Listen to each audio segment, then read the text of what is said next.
Let's look at this painting to learn more about the Blackfoot Native Americans in the early to mid-1800s. We know this isn't Wisconsin because of the large mountains surrounding them.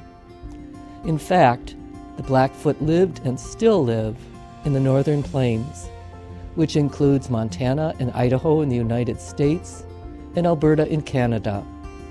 A primary resource for the Blackfeet was the bison. Bison provided food, shelter, tools, and clothing for the tribe. Because of this, the Blackfoot had to be nomadic or travel from place to place to stay near bison herds. In this scene, they are preparing for their winter camp. They will stay until spring. The mountains are a resource themselves, as they provide shelter from harsh winter winds. The Blackfeet lived in cone-shaped homes called teepees. Imagine if you had to move an entire house several times a year. It would take a lot of time and effort to take it all apart, move it, then put it back together again. Because the Blackfeet were nomadic, they needed a house that could travel with them. Teepees are easily moved and put together. To make a teepee, women of the tribe would use tall, skinny trees and between 7 to 20 bison hides. Women owned the teepee and were in charge of taking them down and setting them up when moving. The men would decorate the bison skins with paintings of hunting, war records, or important symbols. If you look inside our teepee display, you'll see a man preparing food over a fire. Teepees had holes in the top for the smoke to escape. It could be covered when it rained. In the painting, you see a woman using a scraper made of metal and bison bone to scrape the bison hide clean of tissue and fat. If the hide was used for a teepee cover or a shield, the skin was soaked and the hair was scraped off as well. If the skin was to be used for clothing or bedding, the hair was left on, like the two women sitting on the bison blanket nearby.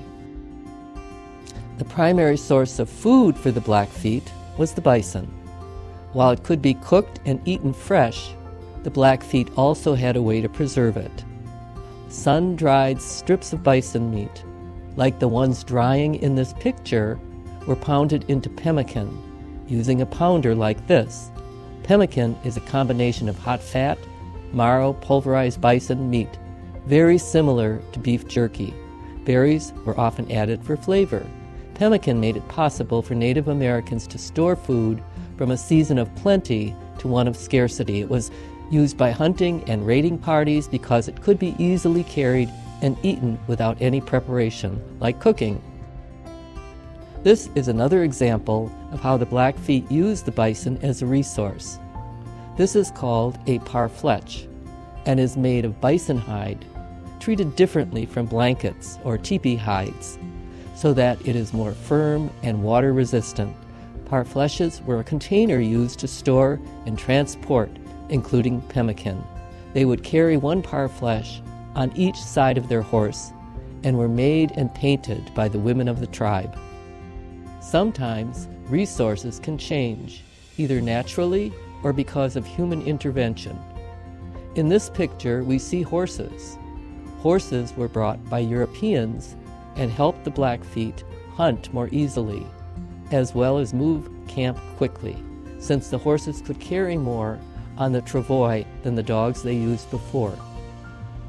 Unfortunately, European settlers also would kill thousands of bison just for fun. As you've seen, bison were extremely important to the Blackfeet, and loss of this resource was devastating to the Blackfoot Nation.